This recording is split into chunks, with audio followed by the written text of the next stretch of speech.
nurture. Ito yung mas practical application. Okay. Nagsimula na ang gawain sa Thessalonica. Punta si Paul, pinahagi ng mabuting balita. The gospel message is there. Clearly, the way he ministers is the way the Lord Jesus Christ and the other apostles were trained by the Lord to minister. Now, it's not only enough that you lead people to the Lord. You have to help them grow up in the Lord. Okay? So, ano yung makikita natin mula verse 7 hanggang verse 12 ng 2 Thessalonians about nurturing. Or ano ba yung pag-nurture? Si Brother June, mahilig yan sa pag-halaman, tsaka si Swen. They know how to nurture their plants na nabubuhay. We call them green thumb. Diba? Oo. Diba? Mayayabong. Ako green thumb din. Kita mo, ayabong ng damo ko. Hindi ko siya nililinis eh. Nahayaan ko siya. No, hindi po. So, may ibang taong ganun. They can nurture their plants. But nurturing is also about us helping those younger ones. So, parang magulang yan eh. How does the mom or the dad nurture the kid to grow? You provide them milk. Pero hindi pwedeng milk lang parati. Pansin niyo ba yun?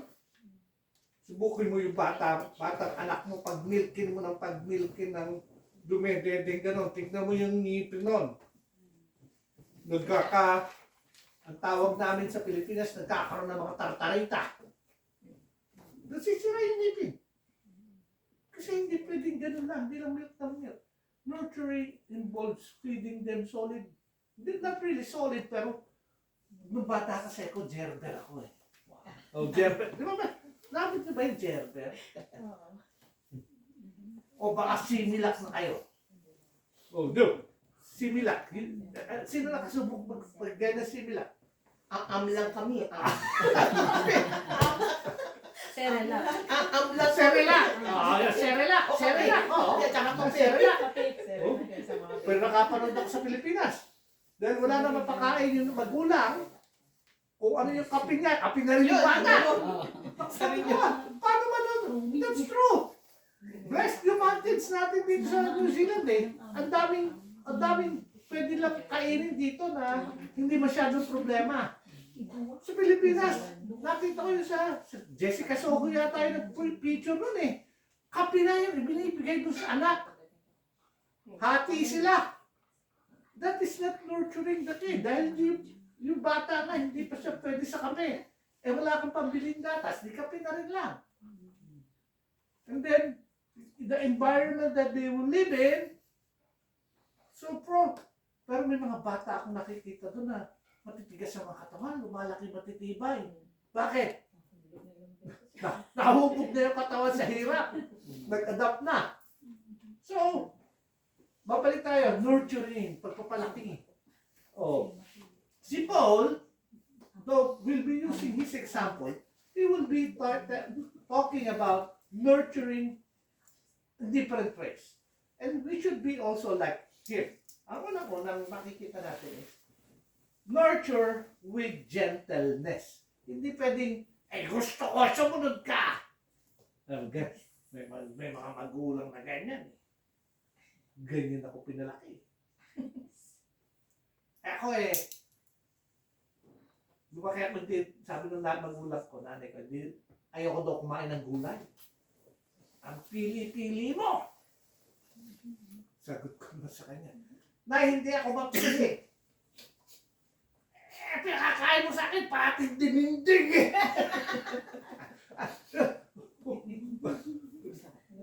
Yun bang dininding sa Ilocano, sa Katagalugan, bulang lang. Ano yun? Pinakuluan lahat ng gulay, binuhusan ng konting bagoong, ulam na. Sa akin naman eh, magdidininding ka. gisahan mo naman ng isang lechon. Di ba? Ito masarap. Di ba? O kaya, lagyan mo ng isda, isang malaking tilapia.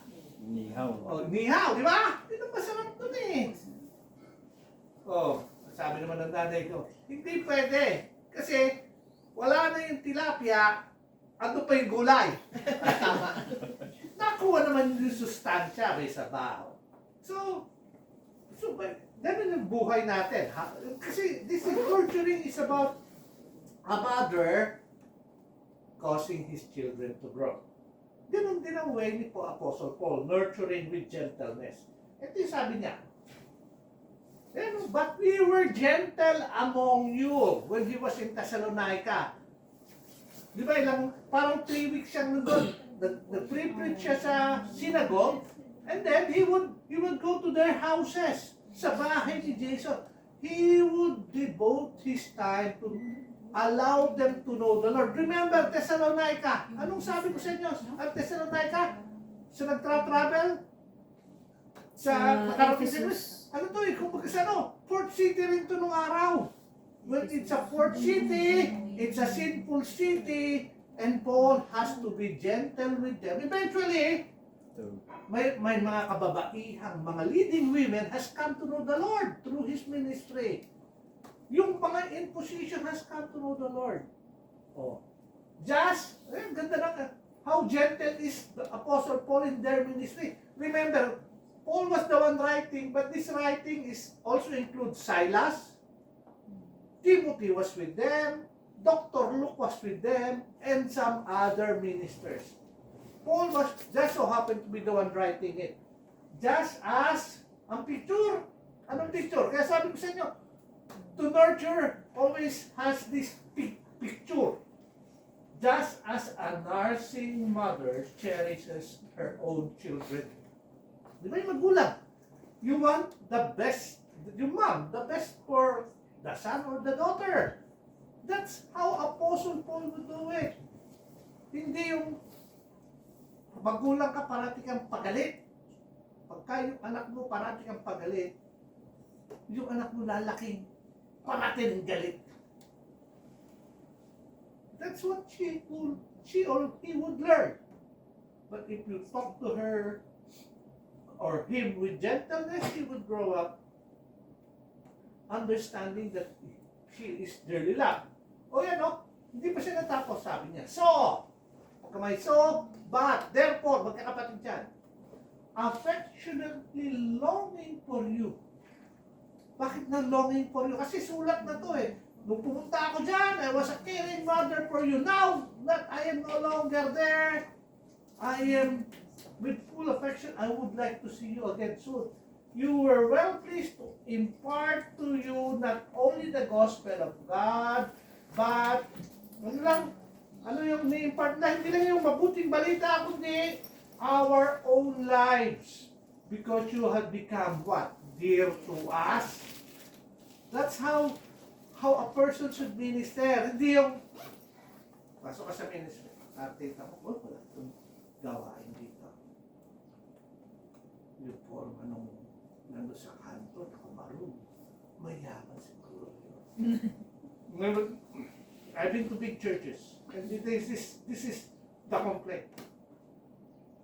If you see, maganda yung form, mayaman siguro. Mas, yung mismo pinaka-leader, yun ang kanyang priority.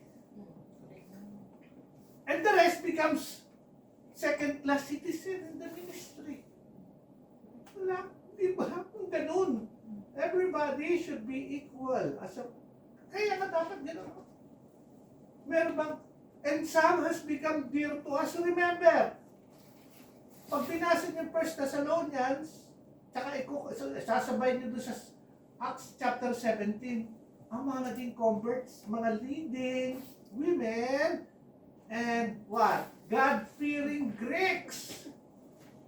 Greek, ibig sabihin, those who love wisdom, hindi ito mga ordinaryong tao. And yet, Paul would consider everyone because you have been dear to us. Everybody in Thessalonica is dear to Apostle Paul and his group.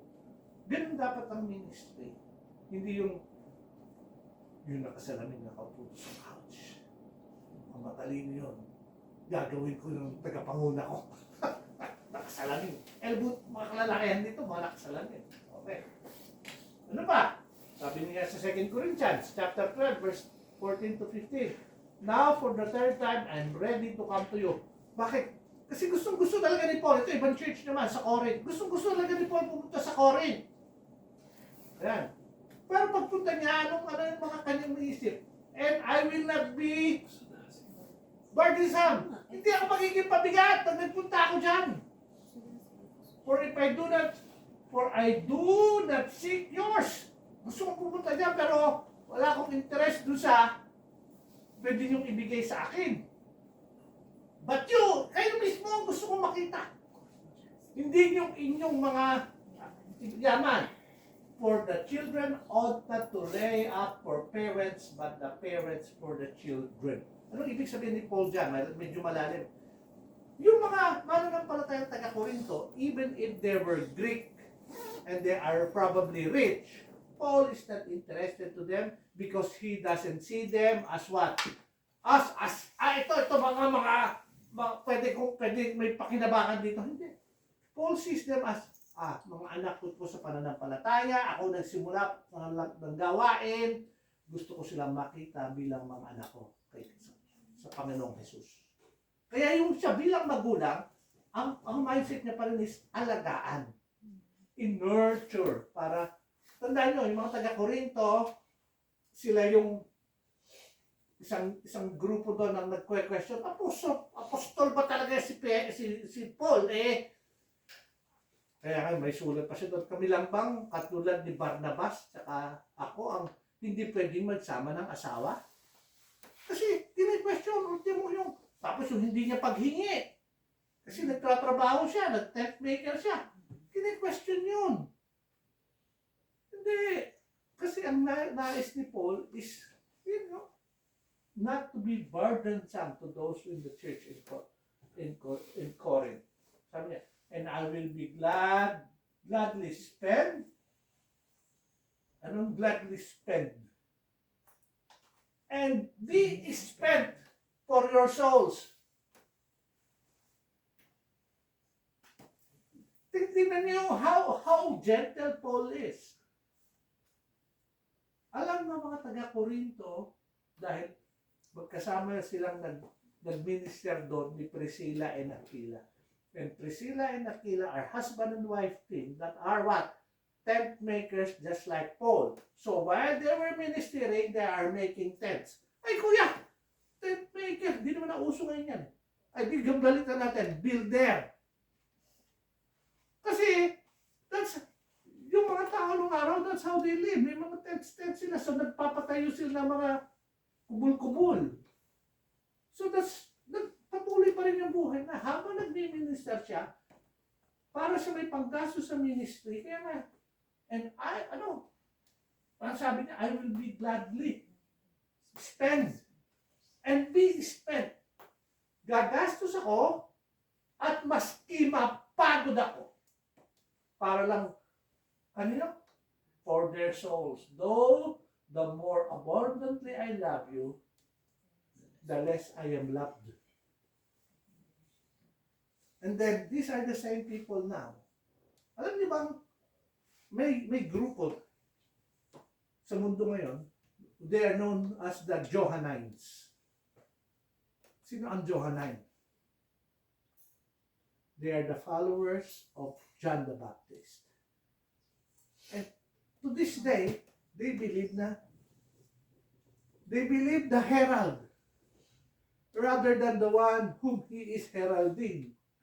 Sino ba yung herald? Siya nag-proclaim, somebody is coming, prepare the way for the Lord. And then nung nakita niya, behold the Lamb of God who takes away the sin of the world. Even if those were sent by the Lord Jesus Christ, nung mga tagasunod ng mga Johannine, alam niyo bang si Apostle John is a Johannine before he became a follower of the Lord Jesus Christ? When he heard John saying, behold the Lamb of God, para patawarin tayo sa ating mga kasalanan, he decided to follow the Lord. John chapter 1. Pero may mga Johannine hanggang ngayon that they think it should have been John the Baptist. Tapos mayroon din, ito nga, ngayon din marami na nagtuturo ngayon. Kasi si Apostle Paul, apostle yan, hindi talaga apostle yan. Kasi dapat yung Old Testament tayo. At meron din dalawang side naman. Meron ako mga alam na huwag na natin basahin yung Old Testament at yung Gospel. Yung letters lang, di po lang importante. See the extremes of Christianity, so-called Christianity?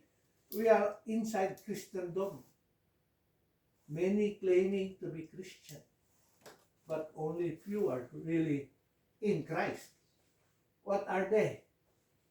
Definitely, they are not interested for the souls. They were not willing to spend and be spent for the souls. Kasi there is no gentleness in the ministry. Si John, meron din siyang take. By this we know love. Because he laid down his life for us. And as an apostle, what is John trying to teach them? And we also ought to lay down our lives for whom? For the brethren. Yun yan yung pinnacle of being a loving minister. A minister that would help others to grow. Yan yung picture niyan. Why do you have that mindset? Because if God was willing in the person of the Lord Jesus Christ to lay down His life for you, as you now minister, have that same mindset. Kaya pag the nurture comes with a lot of gentleness, yung gentleness niya is not simply makapagbigay ka, kundi ibibigay mo ang lahat. Lay down our lives for our brethren. So nurture comes with gentleness. Pangalawa, nurture comes with labor and toil. Hindi lang, bahagi ako ng church. Leader ako doon. What I say they do. Parang ano talaga. Hindi. Nurturing comes with labor and toil. Verse 9. For you remember, brethren, our labor and toil. For laboring night and day, that we may not be a burden to any of you, we preach to you the gospel of God. Bakit kailangan mag-labor night and day ni Paul? Every day, he teach them.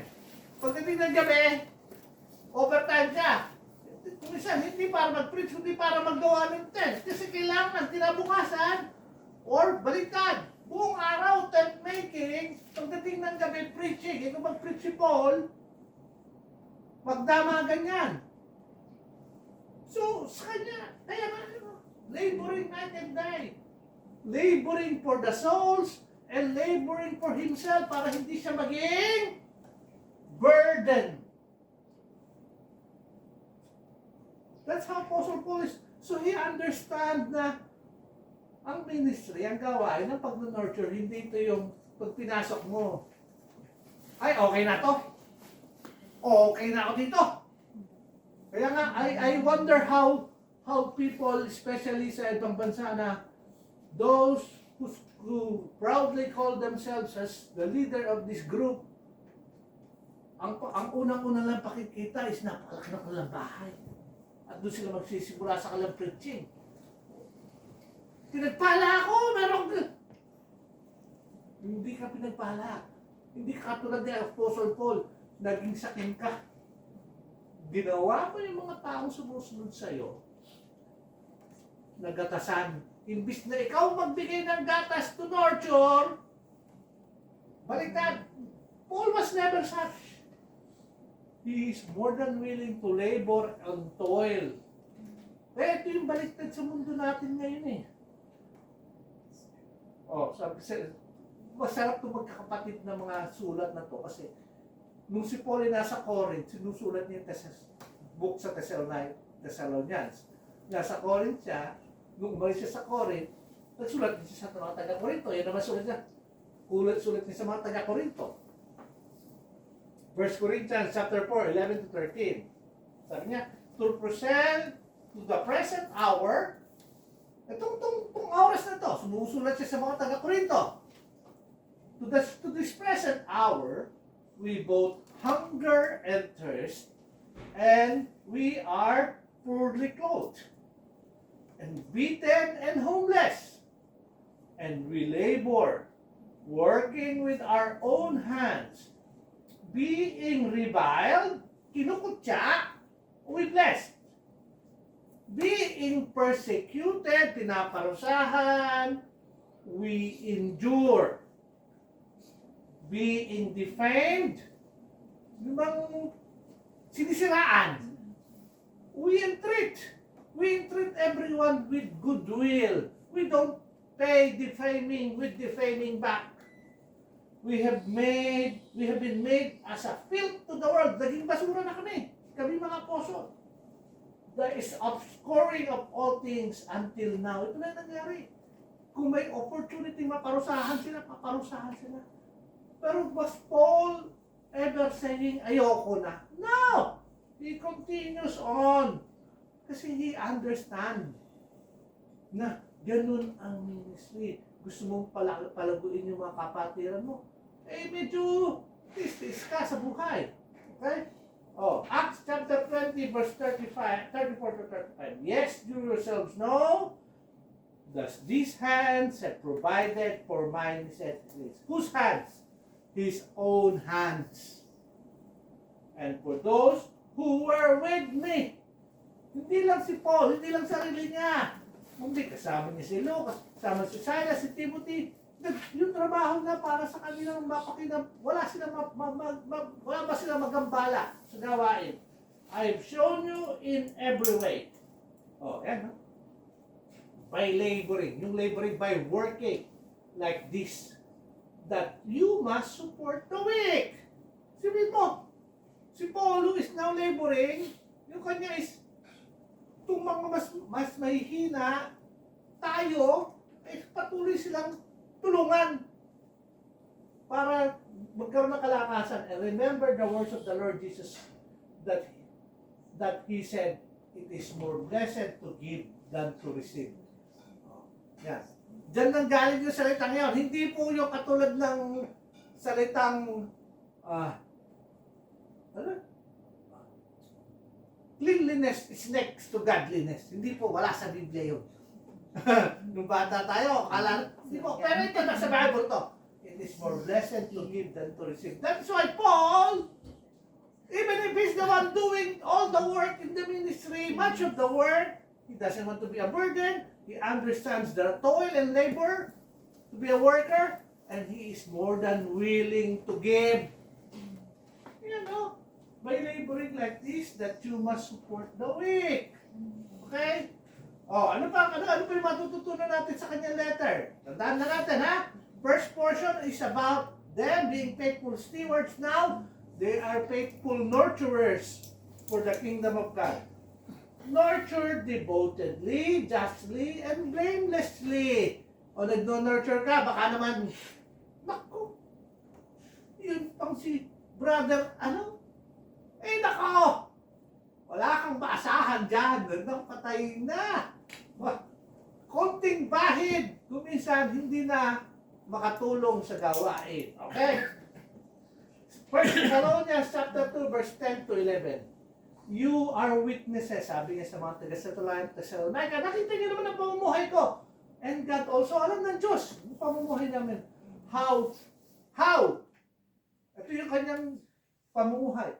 Devotedly and justly and blamelessly, we have behaved ourselves among you who believed.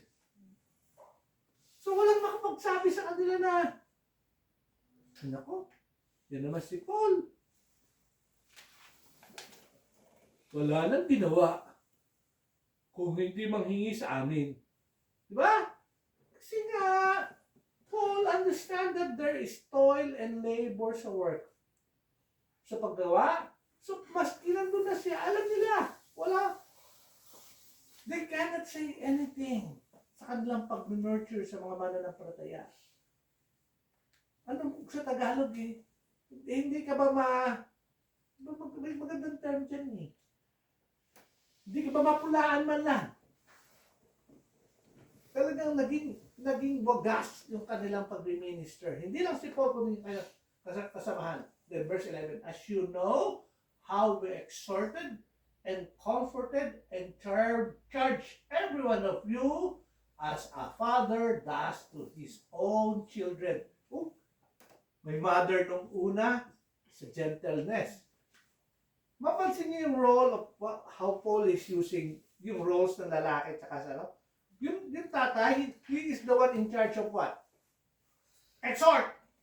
Pagsabihan, magsabi na may kaayusan, comfort, kung yung kapatiran nilang hihina at medyo ilit mo, at charge. Ay wag mo hayaan patulog-tulog. Uy, gumising ka. Parang gano'n, nasabi ni Paul. Dahil, as a father does his own children. Ay, si mami, kaya-kaya ko yan. Hihingi ako ng pera dyan. Pagbalik mo, sabi ng tatay mo, binigyan ka tao ng nanay mo ng pera. Saan mo ginastos? Yung tatay, he is the one who has to make sure that. Pero yung nanay, sometimes, sana baliktad, ano? Parang dito sa bahay, baliktad. Yung tatay magbibigay. So, in yet, both ways, anong expectation? Atin, as we apply it, all of us should have the same attitude as a mother and as a father. Philippians chapter 3 verses 8 to 11. Yet indeed I also count all things lost. Wala na lahat ng bagay na pwede kong pagmalaki. For the excellence of the knowledge of Christ Jesus my Lord, for whom I have suffered the loss of all things. Dahil sa kanyang pananampalataya. Anong mga nawala kay Paul? Pag binalikan mo. Teachers of the law. Teachers of the law. Siya na yung kumbaga sa kanang kamay ka na ni high priest. Pwede nang pagkatapos ni Anas, si Paul na susunod maghahawak ng templo at marami ng pasok na pera. Lahat niya wala na. Kasi pinipersecute na siya. All things, and count them what? Rubbish, that I may gain Christ. And be found in him, not having my own righteousness, which is from the law, but that is which through faith in Christ. The righteousness is from God by faith, that I may know him and the power of his resurrection and the fellowship of his suffering, being conformed to his death, and if by any means I may attain the resurrection from the dead. So ito na yung mindset ni Paul. It is no longer about ako dati, ganito ako. Wala na yun. Wala na. Lahat na wala na yun. Basura na lahat. Ang gusto lang niya is patuloy, mapalaganap at mapalago. At even to himself, ma-practice niya na yung actually living with the purpose of knowing that he is going to be resurrected in the end. Dito natin tatapusin sa last verse ng ating pag-aaral. Nurturing in its purpose. Ano yung purpose? But why do we have to nurture? Sa verse 12 natin siya mababasa. Sabi, Thessalonians chapter 2 verse 12. So that, why is Paul doing all this nurturing? So that you would walk worthy of God. Para makalakad ka naman na may kalugod-lugod sa harap ng Panginoon. Bakit? Kailangan mo lumakad ng kalugod-lugod sa harap ng Panginoon dahil who calls you into His kingdom and glory. Lahat ng mananampalataya is now dead set to go to God's kingdom and experience His glorious appearing. So hindi siya waste to nurture. Kasi everyone who is in the Lord will experience this. Pero we have to continue to nurture. Why? So that you would walk worthy. Dahil if no one would remind, and no one would talk, and no one would teach, the world will teach them, and they will go on their own ways, not walking worthy for the Lord. Kaya si Apostle Paul, wala na siya sa Thessalonica, sinusulatan pa rin niya sila to remind them that kasi ito na yung position mo eh. Pansinin yung walk worthy of God who calls you. Hindi naman sinasabi ni Paul, who will call you? Hopefully, tawagin kayo ng Panginoon. Who is about? Nasaan? Malapit na yan. Malapit na. Hindi. Who calls you already? Nangyari na. Into His own kingdom. You are now part of His kingdom. And the glory that is to come with it. Certainty. Yun na yung position mo. Kaya, dapat manurture ka to grow. Hindi kayong, para sabi nga ni Apostle Paul sa Philippi, hindi kayong parang may narinig ka dito, hampas ka doon. May narinig ka doon, hampas ka sa kanila. Kanan ka, wala kang kasiguruhan. Dito may kasiguruhan ka. Para makalakad ka ng worthy, dapat lumago ka sa Panginoon. Kaya si Paul nagpapagal para sa pagpapalago. We need faithful what? Faithful persons to nurture each one. And nurturing can come from every one of us here. Not just from me, but everyone. So hopefully, we'll put that into focus. So that all of us, hindi tayo lumalakad ng parang walang direction. We know. We ought to walk worthy because God has called us for His glory and His kingdom. Let's pray. Our Heavenly Father, we praise you and thank you, Lord God, for this time that you've given us. We praise you, Lord God, that through the lives of the apostles, we can read that truly life was not easy for them, and it continues to be difficult for each and every one of us. But I pray, Lord God, na huwag kami panghinaan, bagkus patuloy namin ihayag na ang kaligtasan ay masusumpungan lamang kay Kristo Jesus. That there is eternal life and new life in Christ Jesus if we just put our trust in Him. I pray, Lord God, that we may be bold, not succumb to the pressure, and be willing to labor and toil because we are your children, part of your kingdom, and sure of being with you in your glorious appearing. We praise you and we thank you, Lord God, for this time. We also even pray, Lord God, for the food that is in front of us. Bless it, O Lord, that it may give nourishment to our bodies. And Lord, I pray that these words that we hear will be able to use this the rest of the week. All these things we pray in Jesus' name. Amen.